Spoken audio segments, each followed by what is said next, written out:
안녕하세요. 안녕하세요. 안녕하세요. 제이리스의 장재원 과장입니다. 장재원 과장입니다.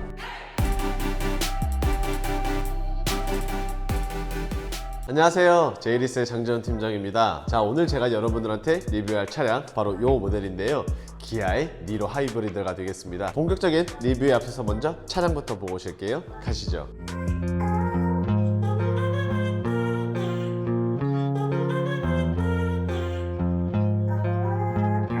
자, 본격적인 리뷰를 한번 시작을 해볼 텐데요. 우선 기아의 니로 하이브리드, 사실 저는 개인적으로 봤을 때 유지비에 대해서만큼은 엄청난 모델이라고 생각을 하고 있는데, 왜 그러냐면은 보통 사람들이 자동차를 구매를 하실 때 각각마다 보시는 관점은 서로 다를 것이라고 생각이 됩니다. 뭐 누구는 성능을 보실 분도 계시고, 뭐 누구는 디자인에 초점을 맞추시는 분들도 계실 거지만, 개인적으로 봤을 때 니로 하이브리드를 선택을 하시는 분들은 아마 연비 때문에 이렇게 고민을 해보지 않을까 싶은데, 실질적으로 공인연비 같은 경우에는 20km를 자랑을 해주고 있습니다. 그렇기 때문에 이 차량의 이제 연료 탱크는 42L의 용량을 가지고 있는데, 단순하게 계산을 해보면은 주유를 가득했을 때 기준으로 무려 840km를 갈 수 있는데, 이 정도 수치라면은 사실상 부산도 왕복이 가능한 정도이다 보니까 대한민국 그 어디에서든지 간에 풀로 기름을 채워 놓으면 어디든 왕복으로 떠날 수 있다라는 장점은 분명한 것 같고요. 연비도 굉장히 좋기 때문에 조금이라도 더 운전을 살살 하시거나 연비 운전에 초점을 맞추신다 보면은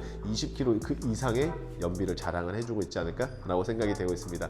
자, 어쨌든 간에 기아의 니로 하이브리드 본격적으로 한번 시작을 해볼 텐데, 일단은 이 차량 같은 경우에는 세 가지 등급 가운데 시그니처 등급을 가지고 있습니다. 그리고 추가되는 옵션 같은 경우에는 전혀 없고 그냥 시그니처 기본형이다 라고 말씀을 드릴 수 있는데, 컬러값, 즉 스노우 화이트 펄에 8만원 정도만 추가가 됐고 나머지는 추가가 되지 않았다 라는 점을 끝으로 본격적인 리뷰 한번 시작을 해보겠습니다. 자, 우선 기아의 니로 하이브리드, 제 생각일 수도 있겠지만 주 타겟 연령층은 아마 20, 30대를 겨냥을 해서 만들지 않았을까 라고 생각이 되고 있는데, 그러한 이유 같은 경우에는 크롬이 쓰이기는 했지만 우리가 흔히들 알고 있는 은색의 유광 스타일이 아니라 약간 무광 스타일의 그레이 빛을 살려놓기 때문에 조금 더 영해 보이는 느낌은 분명히 있는 것 같고, 그리고 블랙 하이글로시도 현재 굉장히 많이 쓰여져 있기 때문에 전혀 올드해 보이지는 않은 것 같습니다.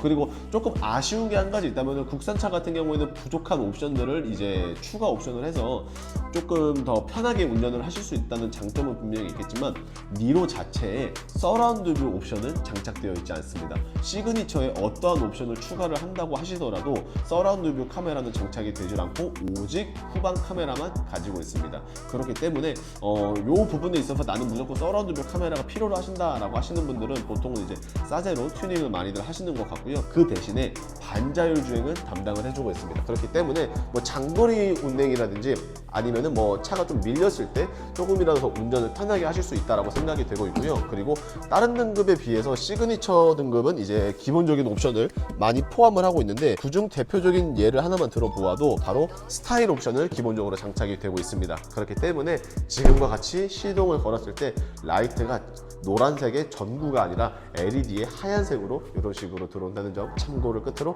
측면 바로 넘어가 볼게요. 자, 측면으로 넘어오게 되었는데요. 굉장히 아담한 사이즈를 보여주고 있습니다. 전장 길이 같은 경우에는 4420mm를 자랑을 하고 있고요. 그리고 휠베이스 같은 경우에 2710mm를 자랑을 해주고 있습니다. 그렇기 때문에 사이즈에 대해서 구분을 한다라고 하면은 소형 SUV로 들어가는 게 사실인데, 일단은 측면에 대한 리뷰 한번 바로 시작을 해보겠습니다. 자, 우선 이 차량 제가 아까 전면에서 말씀드린 것처럼 기본적으로 스타일 옵션을 가지고 있습니다. 만약에 시그니처가 아니라 트렌디라든지 프레스티지를 했을 때 스타일 옵션을 빼놓으면은 기본적으로 휠 사이즈는 16인치를 가지고 있는 반면, 스타일을 기본적으로 포함한 시그니처 등급이기 때문에 휠은 이런 식으로 18인치가 들어갑니다. 사실 소형 SUV에 있어서 18인치 조금 과한 감도 분명히 있을 수는 있겠지만, 어찌되었든지 간에 뭐 성능적인 부분과 그 다음에 디자인적인 부분, 이런 것들을 겸해서 생각을 해보면은 훨씬 더 멋있지 않나 라고 생각이 되고 있고요.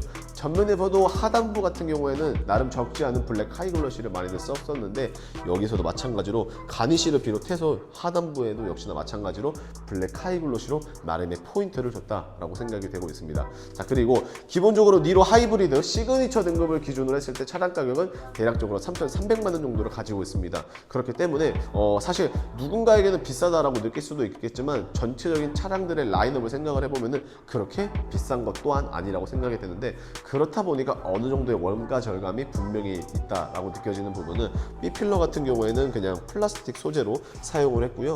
그 다음에 가니쉬 즉 윈도우 몰딩 같은 부분에는 그냥 곰으로 마감이 되어 있습니다. 뭐 이런 부분들은 조금 아쉽기는 하지만 굳이 뭐 니로 하이브리드의 블랙 하이글로시라든지 아니면 크롬이 있다는 것보다는 그냥 플라스틱도 어느 정도 양보를 할 수 있다, 뭐 타협이 된다 라고 생각이 되고 있고요. 그리고 마찬가지로 서라운드 뷰 카메라가 당연히 없기 때문에 지금 보시는 것처럼 사이드 미러 하단부에는 그 어떠한 렌즈도 혹은 뭐 그 어떠한 기능들을 가지고 있는 옵션들은 없다라고 생각을 해봐 주시면 될 것 같습니다. 전체적으로 뒤쪽을 한번 보실 텐데요. 그 전에 앞서 하단부에 있는 블랙 하이글로시가 현재 지금 요 위에 루프렉에도 마찬가지로 포인트를 주고 있고, 그 다음에 뒤쪽으로 가면서 보시면서 아시겠지만 딱 봤을 때 그냥 외관 형태의 디자인을 소화를 해주고 있습니다.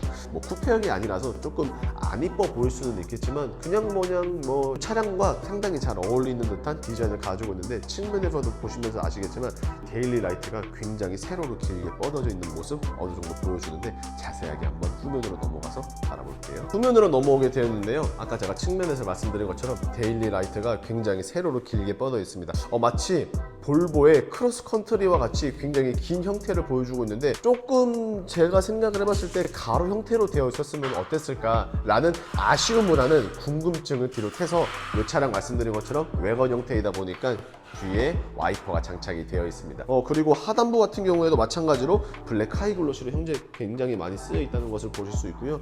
가운데 로고를 기준으로 기아, 그 다음에 니로, 그 다음에 우측에는 마찬가지로 하이브리드 모델이기 때문에 하이브리드의 레터링도 나타나 있습니다. 기본적으로 뭐 SUV이기 때문에 4륜으로 들어가겠지? 전혀 그렇지 않습니다. 니로 같은 경우에는 전륜의 2륜을 기반으로 베이스로 맞춰져 있고요. 다른 모델들처럼 옵션을 추가를 한다고 해서 4륜을 넣을 수 있는 구조는 아닙니다. 그렇기 때문에 니로 같은 경우에는 무조건 전륜의 2륜만 된다는 점 참고해봐 주시면 될 것 같습니다. 자, 그리고 옵션이 시그니처의 등급이긴 하지만 아무런 옵션도 없다고 말씀을 드렸는데요. 그렇다 보니까 트렁크를 그냥 열리진 않습니다. 마찬가지로 트렁크를 위로 올려 주셔야지 이 압축 도어가 마찬가지로 열리는데, 기본적으로 이게 조금 아쉽다라고 하시는 분들은 옵션을 추가를 해서 따로 바꿔줄 수 있다는 점 참고해봐 주시면 될 것 같고요. 그리고 소형 SUV이긴 하지만 어찌됐든지 간에 세단이 아니라 SUV다 보니까 기본 트렁크 적재 공간은 나름 훌륭하게 되어 있습니다. 그리고 4대6의 비율로 폴딩도 가능은 하고요.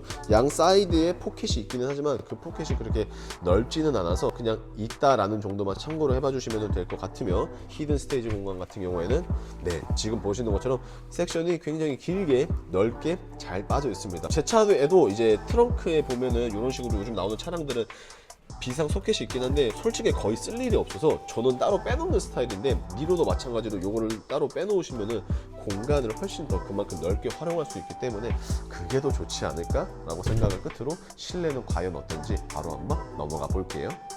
자, 1열에 대한 리뷰 한번 시작을 해볼 텐데요. 우선 문을 열게 되면은 가장 먼저 보이는 게 아무래도 시트의 컬러가 되지 않을까 싶은데, 이 차량 같은 경우에는 뭐 검정 시트는 아니고 지금 보시는 컬러 같은 경우에는 차콜 시트라고 말씀을 해드릴 수 있을 것 같은데, 실질적으로 차콜이라고 표기가 되어 있기는 하지만 약간 그레이 톤이라고 생각을 해보시면은 조금 더 좋지 않을까 라고 생각이 되고 있습니다. 자, 우선 좌측을 먼저 보시게 되면은 기본적으로 다른 차량들과 동일하게 뭐 크게 선보일 거는 없는 것 같은데, 그냥 창문 여는 버튼과 그 다음에 사이드 미러를 조절할 수 있는 버튼들 있다는 점을 참고를 해주시고, 트림 같은 경우에는 지금 뭐 크게 보이지는 않지만 그냥 무난하다 라고 생각을 해봐 주시면 될 것 같은데, 조금 더 자세히 보기 위해서 탑승을 한번 해볼게요.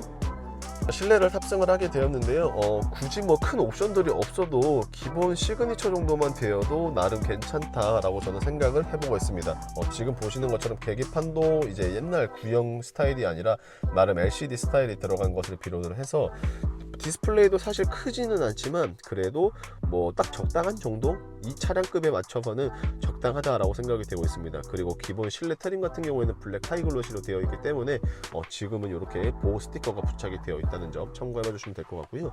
그리고 앞서 말씀드린 것처럼 니로 자체가 서라운드 뷰 카메라가 없습니다. 그래서 이런 식으로 후진 기어를 넣었을 때는 왼쪽에는 후방 카메라, 오른쪽에는 전면과 후면에 대한 레이더 센서가 있다는 점 참고해 주시면 될 것 같고요. 그리고 따로 옵션이 추가되지 않았음에도 불구하고 네, 지금 보시는 것처럼 열선 시트는 물론 통풍 시트, 이러한 통풍 시트와 열선 시트가 운전석에만 있는 게 아니라 지금 보시는 것처럼 조수석에도 함께 탑재가 되어 있습니다. 그리고 마찬가지로 핸들 열선이 있다는 거 참고해봐 주시면 될 것 같은데, 지금 나오는 디스플레이 판넬 자체가 이제 K8에 처음 도입되었던 이러한 판넬이 적용이 되고 있는데, 지금과 같이 공조기 혹은 엔터테인먼트 이런 식으로 이제 바꿔줄 수 있다라는 장점은 비롯해서 굉장히 깔끔하게 설계가 잘 되어 있다라고 생각이 되고 있습니다. 그리고 지금 따로 옵션이 추가가 안 됐기 때문에 보이지는 않지만, 일단 이 차량 같은 경우에는 메모리 시트를 가지고 있지는 않습니다. 물론 전동 시트는 가지고 있지만 메모리 시트는 옵션을 추가를 해야지만 가능하다는 점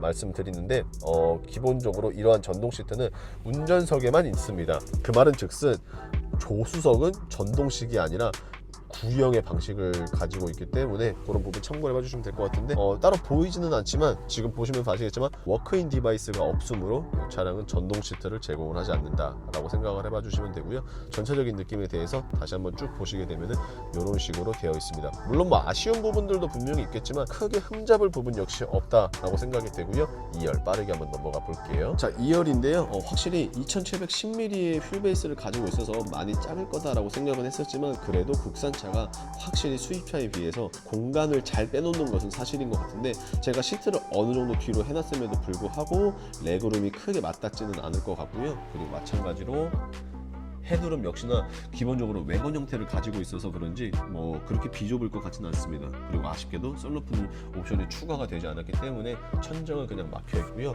개인적으로 생각을 해봤을 때 썬블라인드를 기본적으로 시그니처에는 넣어줬으면은 조금 어땠을까라는 아쉬움도 약간 있습니다. 그래도 지금 보시는 바와 같이 열선 시트는 2열에도 현재 제공을 해주고 있고, 당연하겠지만 이런 거는 뭐 크게 실망을 안 했습니다. 당연하다고 생각을 해서 에어컨 공조기의 범위는 투존 에어컨으로 마무리가 되어 있는데, 오늘 최종 리뷰 한번 맞춰볼게요. 자, 지금까지 기아의 니로 하이브리드에 대해서 이렇게 알아봤습니다. 사실 수입차 같은 경우에는 엄청나게 많은 프로모션이 매달 조금씩은 달라도 제공을 해주고 있는 반면, 국산차 같은 경우에는 프로모션이 그렇게 많지가 않습니다. 그렇기 때문에 견적을 받아보아도 사실 다 거기서 거기입니다. 비슷비슷합니다. 게다가 출고 또한 공장에서 만들어지는 차량을 바탕으로 받기 때문에 출고도 거의 비슷비슷합니다. 그런데도 불구하고 이번 고객님이 장 팀장에게 진행을 맡겨주신 이유 아주 간단한데요.